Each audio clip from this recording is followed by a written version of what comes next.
มีข่าวลือกันว่าพระมหาต้นนี่เอาปัจจัยที่ญาติโยมความบุญโครงการถวายพระไตรปิฎกไปลินการพนันออนไลน์ อันนี้มีข่าวลือมาจังสี่แล้วกับผู้ว่านั่นก็เป็นพระได้ว่าแล้วก็มีญาติโยมส่วนหนึ่งแถวคุมตลาดในสวรรค์อะไรก็พากันลือกันฝากครูบาอาจารย์และญาติโยมทั้งหลายที่มาเห็นคลิปนี้ขอความร่วมมือฝากแชร์ออกไปให้นำในเด้อญาติโยมที่เพิ่นร่วมบุญพระไตรปิฎกมาหรือว่าผู้ที่สงสัยลังเลเรื่องนั้นเรื่องนี้ก็ตามเกี่ยวกับพระไตรปิฎกเนี่ยคือน่านใดแท้บ่แม่นเอาเงินไปลินการพนันออนไลน์แล้วบ่หรือว่าเอาไปเฮ็ดอีหยังคือบ่ได้แข่งอื่นคือได้แข่งเฮาคือบ่ทันได้ก็ให้เพิ่นได้รับรู้รับทราบนำกันเนาะก็ฝากกดแชร์ออกไปในเด้อก็จะได้มาอธิบายให้ครูบาอาจารย์ให้ญาติโยมทุกท่านได้ฟังรายละเอียดในคลิปนี้แหละเนาะที่จริงก็จะบ่อธิบายดอกมีญาติโยมเราสู่ฟังอยู่แต่ว่าก็ปล่อยผ่านไปก็รอให้พระไตรปิฎกแล้วเมื่อเอาลงมาฉลองพุ่นละจังจะหูน้ำกันแต่ญาติโยมก็เป็นห่วงเนาะเพื่อบ่ให้คนนี้เข้าใจผิดไปหลายอะไรก็บอกต่อๆกันไปหลายก็เป็นห่วงก็เลยบอกว่านิมนต์พระอาจารย์อธิบายซะชี้แจงซะก็เลยนี่แหละจะได้ตัดสินใจมาอธิบายให้เฮาท่านทั้งหลายได้ฟังเนี่ยเนาะเป็นหยังบางคนบอกว่าแขวงอื่นคือได้ไปแขวงสวรรค์ในเขตคือยังบ่ทันได้ยังมหาตนเอาเงินไปลินการพนันออนไลน์เมิดแล้วบ่หรือว่าเอาไปใส่ใจส่วนตัวนั่นนี่เมิดแล้วบ่จังไดเนาะสิสงสัยก็เฮาก็คือบ่สงสัยต่อไปว่าเพิ่นเอาไปแห่น่ะฉบับภาษาลาวหรือว่าฉบับภาษาบาลีทางโรงพิมพ์นี่เพิ่นได้พิมพ์ฉบับภาษาบาลีก่อน 1,250 ชุดนี่เพิ่นพิมพ์เรียบร้อยตั้งนานแล้วส่วนภาษาลาวนี่ตามขอตกลงกันเนาะเพิ่นพิมพ์อยู่ 3,750 ชุดแต่ว่าทางโรงพิมพ์ป่ายมันก็คือ750 ชุดก่อนแล้วก็ที่พิมพ์แล้วไปมีอยู่5ชุดตอนงานเปิดโตพระไตรปิฎกในวันที่18ธันวาปีที่แล้วพิมพ์มาแต่5ชุดเท่านั้นนอกนั้นเพิ่นก็พิมพ์ไปตามลำดับพิมพ์750 ชุดก็พิมพ์ไปเล่ม1ก่อนสมมุติว่าพิมพ์เล่ม1นี่ก็พิมพ์เล่ม1 750 เล่มพิมพ์เล่ม2ก็750 เล่มพิมพ์ไปตามลำดับแบบนี้อาตมานี่นะก็โทรถามเจ้าของโรงพิมพ์อยู่ตลอดไม่ออกหน่องเจ้าของโรงพิมพ์เดือนนึง 2-3 เทื่อน่ะโทรถามฮอดเล่มที่เท่าไรแล้วก็ถามตลอดทางพระอาจารย์อธิปไตยก็ติดต่อหาเพิ่นตลอดนะตอนนี้เนาะทักไปถามมื้อเช้านี่ทางโรงพิมพ์ก็ตอบว่าพิมพ์ฮอดเล่มที่15วางเดือนที่แล้วนะโทรไปถามทางโรงพิมพ์ก็บอกว่าพิมพ์ฮอดเล่มที่11นี่ก็มีความคืบหน้าพิมพ์ไปเรื่อยๆเพราะฉะนั้นเนาะผู้ที่เพิ่นจองภาษาบาลีหรือเพิ่นเอาไป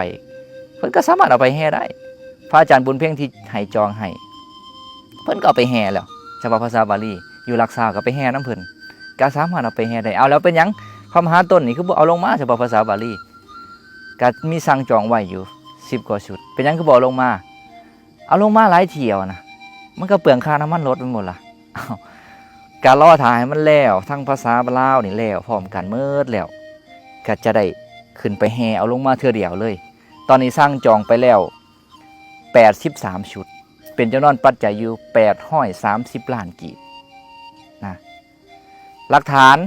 ในการโอนนะมีหลักฐานตลอดเด้โอนเทื่อละ50 ล้านเทื่อละ60 ล้านเทื่อละ100 ล้านสร้างจองไว้นะแคปหน้าจอไว้พร้อมพิมพ์หลักฐานว่าโอนแต่ละเทื่อนี่EP 1พระมหาต้นทิตามโนอยู่สำนักสงฆ์ป่ามหาวันบ้านพ้นสิมตอนนั้นอยู่พ้นสิมสร้างจองพระไตรปิฎกฉบับภาษาลาวฉบับภาษาบาลีเท่านั้นเท่านี้ชุดก็เขียนไว้ลงวันที่พร้อมใส่เบอร์โทรไว้พร้อมแต่ละเทื่อนะโอนนะทะเบียนนะโอนโดยตนเองต่อมาสละปัจจัยนั้นออกให้โยมแม่แอผู้เป็นไวยาวัจกรผู้เป็นโยมปวารณาแล้วเวลาต้องการก็บอกเพิ่นว่าอาตมาต้องการพระไตรปิฎกโยมเพิ่นก็โอนให้แล้วเพิ่นก็เขียนข้อมูลให้ตามที่เคยเฮ็ดไว้นั่นแหละ EP 1ฮอด EP 10นี่โอนไปแล้วก็ส่งข้อมูลหลักฐานให้ทางพระอาจารย์มหาเวียงศักดิ์เพิ่นก็ส่งเข้าไปในกลุ่มคณะกรรมการ ได้รับหูรับทราบเพิ่นก็จดบันทึกไว้พอต่อมาก็เลยว่าย่านเป็นการรบกวนเพิ่นก็เลยส่งไปหาพระอาจารย์อธิปไตยไมตรีจิตหัวหน้าห้องการอพสศูนย์กลางโดยตรงเลยก็ส่งไปหาเพิ่น EP 11 12 13ก็ส่งไปหาเพิ่นเลยก็มีหลักฐานเนาะมีหลักฐานมื้อเช้านี้ล่าสุดให้โยมแม่แอเพิ่นสั่งจองไว้5ชุดบ่แม่นว่ามีปัญหาแหละจังค่อยสั่งจองบ่เนื่องจากว่าสมมุติเฮาสั่งจองไปเนาะพระไตรปิฎกยังบ่ทันได้คือเก่าบ่พิมพ์บ่ทันแล้วเด้ก็ว่าสิรอให้พุ่นละได้ครบ10ชุดจังสั่งจองไปแต่ว่าเมื่อมันเป็นแบบนี้เพื่อที่จะมาเฮ็ดคลิปนี่ก็เลยให้โยมเพิ่นสั่งจองซะเนาะให้มันยอดคือมูลค่าที่ญาติโยมร่วมบุญมาน่ะสั่งจองไว้เรียบร้อยหมดแล้วบ่ได้มีเหลือจักดีเลยนะก็สั่งจองไปล่าสุดมื้อเช้านี้ EP 13 5ชุด50ล้านกีบเพราะฉะนั้นเนาะเป็นหยังคือบ่เห็นเอามาแห่มันบ่ทันได้แล้วทางโรงพิมพ์เขากับพิมพ์อยู่ซุมื้อนะเฮ็ดเวียกพนักงานนะพิมพ์ตั้งแต่เช้าฮอดค่ำแต่ละมื้อแล้วทั้งครูบาอาจารย์ทั้งญาติโยมนี่ก็ทักมาถามตลอดเด้ทักมาถามตลอดก็ตอบไปว่ามันบ่ทันได้แล้วเด้อเขาหน่อยฉบับภาษาบาลีหันแล้วฉบับภาษาลาวหันยังอยู่ฮอดเล่มที่ตอนนี้ก็อธิบายสู่ฟังเนาะก็เข้าใจอยู่เนาะทุกคนน่ะก็ใจฮ้อนอยากได้อาตมาก็ใจฮ้อนคือกันเลยเนาะก็มันบ่ทันได้แล้วเชื่อจังได๋ซะนะทางโรงพิมพ์เขาก็บ่ได้แม่นว่าบ่ได้พิมพ์เขาก็พิมพ์ซุมื้ออยู่แต่มันบ่ทันแล้วสิให้เอาลงมาจังได๋มันบ่ทันแล้วเนาะเพราะฉะนั้นก็ให้เข้าใจกันตามนี้เนาะแล้วพระที่ว่าน่ะเนาะระวังเด้เนาะคันแม่นเว้าตามกฎหมายนี่นะใส่ความกันเพื่อให้เกิดความเสื่อมเสียเกิดความเสียหายแล้วเฉพาะมีชื่อเสียงแห่งเสียหายหลายนี่กฎหมายมีเด้เนาะผิดมาตรานั้นเท่านั้นนี่ผิดกฎหมายนำเด้เพราะฉะนั้นก็สิสั่งอีหยังกันสิจ้องจับผิดกันจ้ะควรจะมีหลักฐานเนาะบ่ถึงขั้นจะต้องไปมาหาใส่ความกันแบบนั้นเนาะแล้วเอาสมองส่วนใดคิดพระมหาต้นนี่นะสิเอาให้เฮ็ดให้เจ้าของขาดจากความเป็นพระเพราะปัจจัยนี่บ่อย่าลืมว่าคันญาติโยมร่วมบุญมาเอาไปใส่ซอยส่วนตัวซึ่งผิดจุดประสงค์มันเหมือนกับหลักทาซ้ำหาห้อยบาทขึ้นไปนี่นะขาดจากความเป็นพระแล้วแต่สิเอาเจ้าของนี่มาเสี่ยงให้ตกนรกเฮ็ดหยังมานั่งรับทานญาติโยมแสดงธรรมญาติโยมขาไหว้ครูบาอาจารย์ขาไหว้นะแต่ละมื้อนี่นะยิ่งอยู่ไปก็เพิ่มให้เจ้าของตกนรกไปเรื่อยๆแล้วสิเฮ็ดเพื่อหยังล่ะสิคิดว่าคนอื่นเป็นคือเจ้าของว่าเจ้าของเป็นแนวนั้นเจ้าของมีจิตใจแบบนั้นหรือว่าจะขาดจากความเป็นพระแล้วก็ยังหน้าด้านอยู่ซั่นบ่แต่คิดว่าคนอื่นเขาจะเป็นแบบนั้นบ่เนาะพระมหาตนบ่เอาชีวิตเจ้าของไปเสี่ยงกับนรกบ่เอาความเป็นพระของเจ้าของนี่มาเฮ็ดให้มันขาดเพราะเงินซ้ำนี้เนาะหรือว่าอาจจะเห็นใส่ซอยนั่นนี่ไปอินเดียจังซี่บ่แม่นเอาเงินพระไตรปิฎกนี่บ่ไปก็บ่คิดในบ่พระมหาตนก็มีมูลค่าภาวนาโยมภาวนาส่วนตัว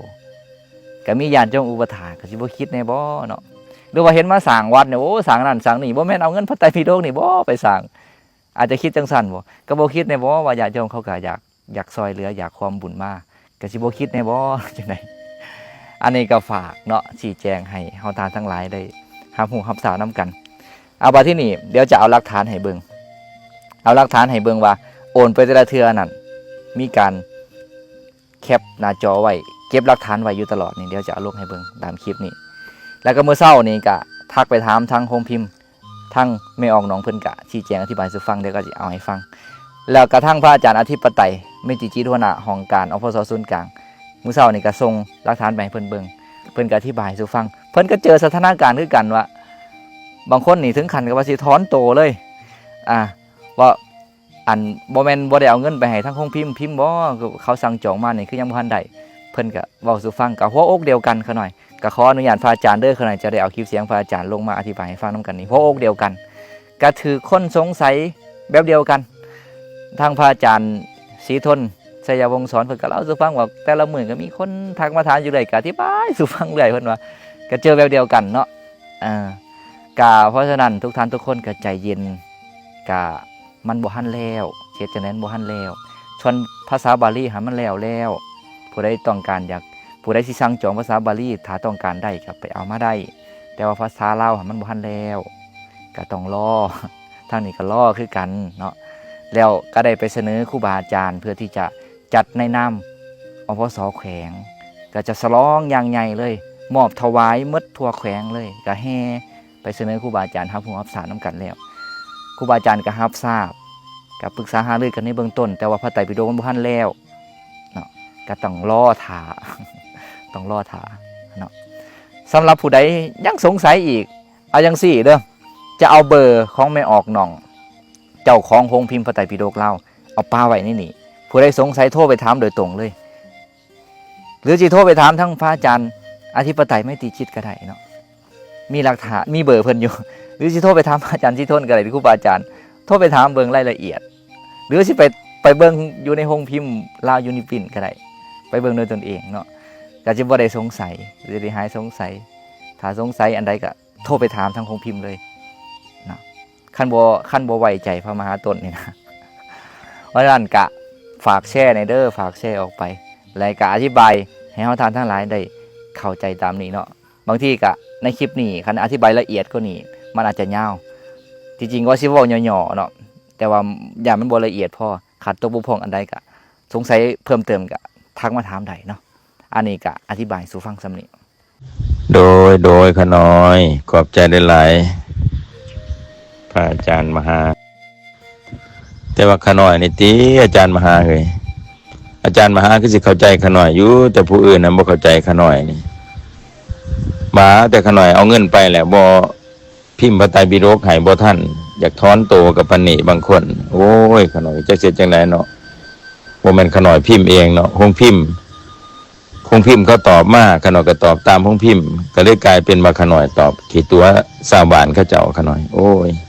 ขออภัยหลายๆขน้อยนมัสการโอเคสวรรค์เขตคือบ่ทันใดว่าซั่นอ๋อขน้อยเข้าใจขน้อยก็สถานการณ์เดียวกันคือกันขน้อยพระบางองค์เขาแฮงหาว่าขน้อยนี่เอาเงินไปลินการพนันออนไลน์เหมือนตัวกันหน่อยเขาก็ซากันแถวตลาดในเมืองสวรรค์บางทีญาติโยมเขาก็ซากันว่าห้วยก็ได้ยินข่าวว่าแขวงอื่นคือได้แล้วแขวงสวรรค์เขตคือบ่ทันใดว่าซั่นพระบางองค์ให้ก็ว่าขน้อยนี่เอาเงินไปลินการพนันหมดว้ายว่ะนี่ขน้อยสิอัดคลิปอธิบายอยู่นี่นะที่จริงเขาให้ก็ว่าสิปล่อยผ่านไปว่าที่รอถ่ายเวลามันแล้วเทื่อเดียวจังไปขึ้นมาเอาอย่าโยมมาต้องชี้แจงซะเนี่ยมหานิมนต์ชี้แจงอธิบายซะขน้อยก็ว่าสิอัดคลิปชี้แจงอธิบายนี่มันแล้วแต่ภาษาบาลีเขาจองไว้แต่ภาษาบาลีเขาขึ้นไปเอาแล้วเนาะแล้วขน้อยมันหลายสุดสิเที่ยวขึ้นไปเอาทีละ2-3ชุดนี่มันก็เปลืองค่ารถเลยเนาะก็ให้มันแล้วเทื่อเดียวแล้วก็ขึ้นไปเอาเทื่อเดียวเข้าใจเยอะขน้อยสถานการณ์เดียวกันขน้อยเขาก็ถามขน้อยเรื่อยอันนั้นขอโทษหลายๆอาจารย์พนักงานจะให้มันแล้วอยู่พากันเล็งอยู่อาจารย์แต่มันต้องเป็นสุดนะอาจารย์ภาษาลาวนะเพราะว่าเขาเอาแต่ภาษาบาลีนั่นแหละออกไปก่อนแล้วบัดนี้ก็เลยพากันเอาภาษาลาวภาษาลาวก็เลยบ่ทันแล้วหั่นน่ะอาจารย์คณะขอโทษนะอาจารย์หลายๆเด้ออันคณะสิพยายามเล็งมือเตือนโดยขอบใจอ๋อบ่เป็นหยังถามเบิ่งความคืบหน้าซื่อๆนี่ล่ะมีครูบาอาจารย์มีญาติโยมหลายท่านหลายคนบางทีเขาก็สงสัยคือจังว่าประกาศไปตั้งนานแล้วเป็นหยังคือยังบ่ทันได้จักเทื่ออยู่แขวงอื่นคือจังคือได้อยู่แต่เขาก็บ่ฮู้รายละเอียดเนาะเขาก็บ่ได้ถามต่อแขวงอื่นเพิ่นได้ไปนะฉบับภาษาลาวหรือว่าฉบับภาษาบาลีสำหรับภาษาบาลีก็แล้วแต่ครึ่งแล้วเพิ่นก็เอาไปแต่ครึ่งแล้วเนาะแล้วของเฮาเป็นจำนวนหลายสิลงไปเที่ยวเอาที่ละชุด2ชุดก็เปลืองค่าน้ำมันรถกะว่ามันแล้วเทื่อเดียวเมิดไปเอามาเทื่อเดียวเลย80-90ชุดเทื่อเดียวเลยก็สิบ่ได้เสียค่าน้ำมันรถหลายก็บ่มีหยังดอกก็ถามเบิ่งความคืบหน้านี่ล่ะจังสิได้แจ้งให้ผู้ที่เพิ่นสงสัยผู้ที่เพิ่นถามมาว่าได้ฮอดไสแล้วยังบ่ทันได้บ่นะให้เพิ่นได้เข้าใจอาจารย์นั่นแหละที่เข้าใจอันพวกคณะสิเล็งจนความสามารถแล้วอาจารย์ อยู่อันโทธรรมสภาหันมีนเพราะคันน้อยส่งไปแล้วหันเล่มหนึ่งหาเล่มมันที่7มื้อนี้หรือว่ามื้อวันจันทร์คันน้อยสิไปส่งเองเล่มที่8มีแต่มันบ่เป็นสุดนะอาจารย์เพราะว่าน้อยเฮ็ดเป็นเทื่อละเล่มละเล่มละเล่มไปเบอร์โทรไผอาจารย์ ตัวเก่ามันอยู่อีกเครื่องหนึงตัวนี้เครื่องตัวนี้มันบ่มีเบอร์โทรน่าสงสารเพิ่นเฮ็ดพิมพ์พระไตรปิฎกจนนิ้วขาดให้เพิ่นวางใจแบบนี้เด้อใส่ใจแบบนี้ว่าเฮ็ดงานพิมพ์พระไตรปิฎกเป็นงานของพระพุทธศาสนาบันทึกคำสอนของพระพุทธเจ้านิ้วที่ขาดไปนั้นขอเอาเป็นพุทธบูชาเนาะบูชาพระพุทธพระธรรมพระสงฆ์ด้วยนิ้วมือเลยให้เพิ่นใส่ใจแบบนี้วางใจแบบนี้ก็จะเป็นบุญเป็นกุศลแก่เพิ่นให้ใส่ใจแบบนี้เนาะเอาจังได๋ก็ขอให้หายไวๆเด้อนิ้วขาดไปก็ขอให้เอาเป็นพุทธบูชาเด้อโอ้เสื่อมชมให้กำลังใจทุกท่านทุกคนเด้อพิมพ์จนนิ้วขาด คนที่2อันนี้อาจารย์ คนที่1ให้มันตกก่อนที่พ่อที่เฮ็ดบุญคนที่2มันตัวนี้ โอ้เนาะเฮ็ดอยู่กับเครื่องจักรเครื่องงานบางทีก็มีผิดพลาดได้เนาะก็เป็นห่วงทุกคนก็พยายามมีสติหลายๆเด้อเพื่อจะบ่ให้เกิดอุบัติเหตุผิดพลาดแบบนี้อีกโอ้น่าเห็นใจเนาะเอาสู้ๆเด้อทุกท่านทุกคน